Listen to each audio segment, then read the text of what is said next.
આજે આપણે એઓર્ટિક ડિસેક્શન વિશે માહિતી લઈએ છીએ. તો એઓર્ટિક ડિસેક્શન એ હૃદયની જે મુખ્ય નળી છે, મહાધમનિકા એઓર્ટા, એની અંદરની દિવાલની વચ્ચે ફાટ પડવી એને એઓર્ટિક ડિસેક્શન કહેવાય છે. એટલે કે જે ધમનીની દિવાલ છે એ વચ્ચેથી ફાટી જાય.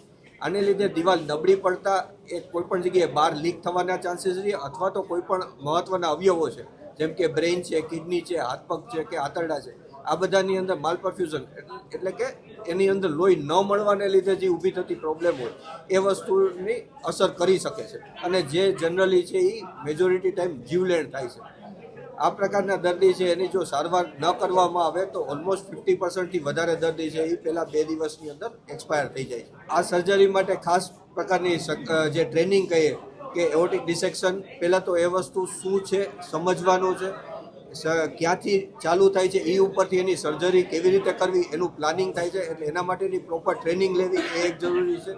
બાકી આખી ટીમ વર્ક જોઈએ કે જેની અંદર છે એ પ્રોપર કાર્ડિયોલોજિસ્ટ, રેડિયોલોજિસ્ટ, એનેસ્થેટિસ્ટ, સર્જન બધા જ લોકો છે એ આ પ્રકારની પૂરી ટ્રેનિંગ લીધેલી હોય તો ડેફિનેટલી બેટર તમારે રિઝલ્ટ ને બધી વસ્તુ સારી મળે. આ પ્રકારની હાઈ રિસ્ક સર્જરી છે જેનું જનરલી છે એ કોસ્ટિંગ 7 થી 8 લાખ રૂપિયા જેવું આવતું હોય છે.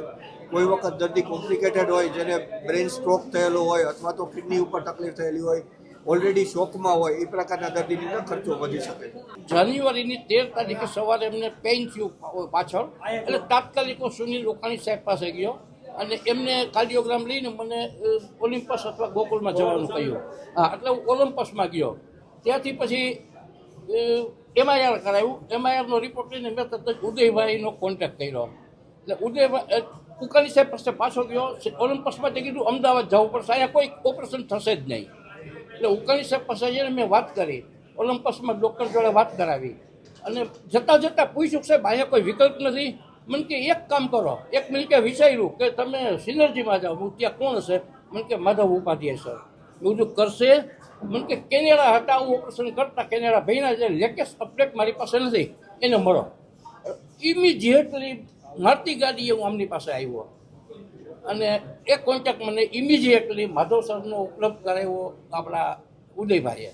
અને સાહેબે તરત જ મને 10 મિનિટમાં બધું વિડીયો ને બધું હોતે એમાંથી સમજાવ્યું કે આ ઓપરેશન તમારે. મેં કીધું મને 1 કલાકનો સમય આપો, ઓપરેશન ક્યારે કરશો? સાહેબ કે હમણાં જ. હું તો હમણાં કલાકના પેશન્ટને હાજર કરું. એટલે વિધિન અવર મેં પેશન્ટને હાજર કર્યા. પછી તો બધું એમને ઇમરજન્સીમાં 2 કલાક લીધી, 8 કલાક ઓપરેશનમાં લીધી. અને એ મારા માટે ભગવાન સ્વરૂપ છે.